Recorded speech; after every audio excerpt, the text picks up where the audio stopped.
In this video, I will discuss some Newton laws of motion problems from previous question papers of JEE Main. This is the first question. Consider a car moving on a straight road with speed 100 meters per second. The distance at which the car can be stopped is, the coefficient of kinetic friction is 0.5. So the loss in kinetic energy when the car is being brought to stop should be equal to the work done against friction. The loss in kinetic energy is half mv square. The final kinetic energy is 0 when it comes to rest. And the work done against friction force is the friction force into the distance it moves before stopping. The friction force is mu k, the coefficient of kinetic friction into the normal force. The normal force is the weight of the car, which is mg. Coefficient of kinetic friction is given as 0.5. So from this we get d as v square by g. The mass will cancel on both the sides. And from this we get the distance d as 10 cube. So the correct option, option 2.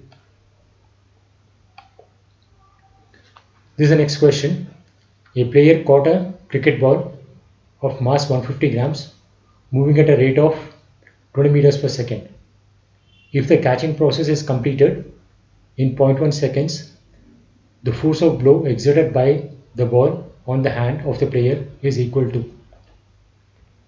So the change in momentum of the ball is mass into velocity. The final momentum is 0. The mass is 150 grams. So to convert to kg, divided by 1000, and velocity is 20 meter per second. So the change in momentum or the loss of momentum is 3. And this loss of momentum is occurring in a time of 0.1 seconds. So the rate of change of momentum is 30. And this is the force experienced by the hand. So the correct option is option 3.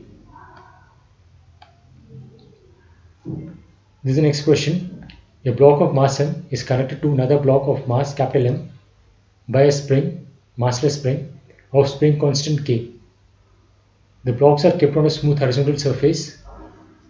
Initially the blocks are at rest and the spring is unstretched. Then a constant force F starts acting on the block mass capital M to pull it. Find the force on the block of mass small m. So this is a schematic of the situation. There is block of mass small m and there is another block of mass capital M. These two are connected by a spring. Initially the blocks are at rest, this spring is unstretched and the whole thing is at rest. Then we start applying a force, constant force capital F, on the mass capital M. Because of it will start moving. So what is the force exerted on this small mass m when this force is applied? So drawing the free body diagram of the blocks, small m, let the extension of the spring be x. So the force acting on this small m is kx because of the spring. And because of this force it will start accelerating with an acceleration a. The acceleration of small capital M is same a when this spring has attained equilibrium, and the force which the spring exerts on this capital M is same kx, and there is a force, applied force capital F acting on this block capital M. So the force equation of the small m is kx equal to ma, and for this capital M is F minus kx equal to m into a. So we can get the acceleration from this first equation as kx by small m. So using that here we get F minus kx equal to m into kx by m. So bringing kx on this side we get kx as m divided by m plus capital M into F. So this is the force acting on this small m. So the correct option is option 3. This is the next question. Two fixed frictionless inclined planes make an angle 30 and 60 with the vertical are shown in the figure. Two blocks A and B are placed on two planes. What is the relative vertical acceleration of A with respect to the block B?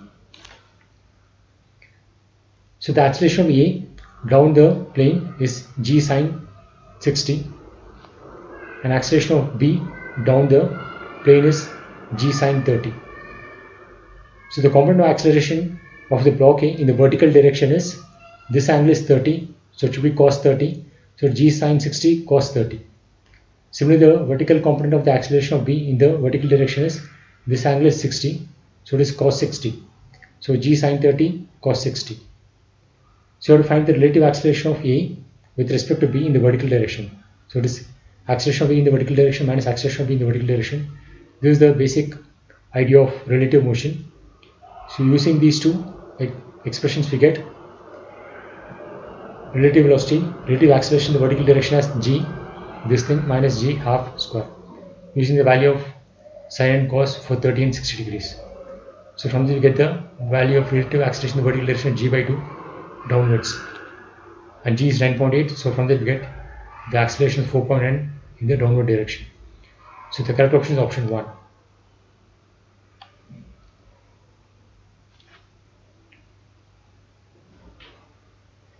This is the next question. The minimum force required to start pushing a body up a rough inclined plane of friction coefficient mu is F1, while the minimum force needed to prevent it from sliding it down is F2. If the inclined plane makes an angle theta from the horizontal such that tan theta is equal to 2 mu, then the ratio F1 by F2 is. So F1 is the minimum force required to push it up.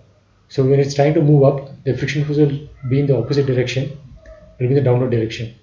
And F2 is the minimum force to stop this thing from sliding down. So since it's about to slide down, the friction force will be acting in the upward direction. So the other force acting on the block or its weight mg, and the normal reaction perpendicular to the plane. So writing the force equation along the plane, the downward force is mg sin theta, that will be equal to the net upward force, that is F1 minus the friction force. And the friction force is normal reaction mu into normal reaction, so that is mu mg cos theta. The normal reaction is mg cos theta.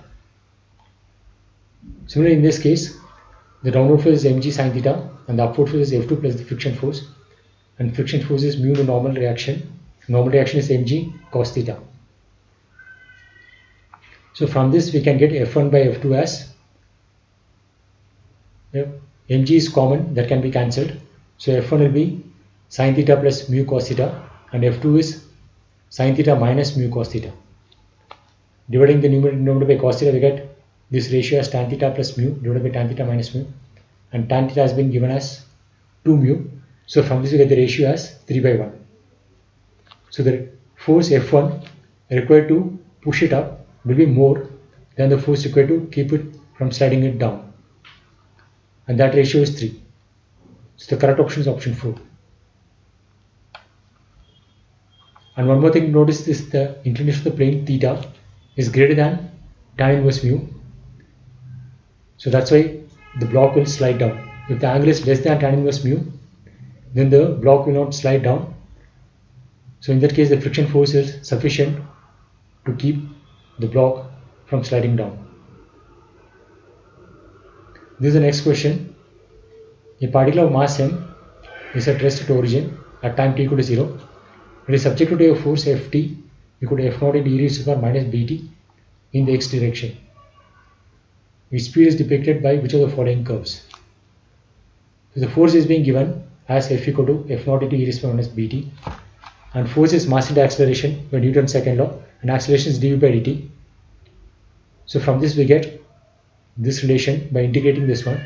So we get m into v as F0 integral of e raised to the power minus bt is e raised to the power minus bt divided by minus v plus integration constant. And it's been given that at time t equal to 0, the velocity is 0 because it starts from rest. So if you put t equal to 0, from this you get the integration constant as F0 by b. So velocity is F0 by mb into 1 minus e raised to the power minus bt. So if you put very large value of t tending to infinity, the velocity will saturate to the value F0 by mb. So there has to be saturation at, so it should be either this or this one, and the saturation value is F0 by mb. So the correct option is option 4, and it should vary exponentially.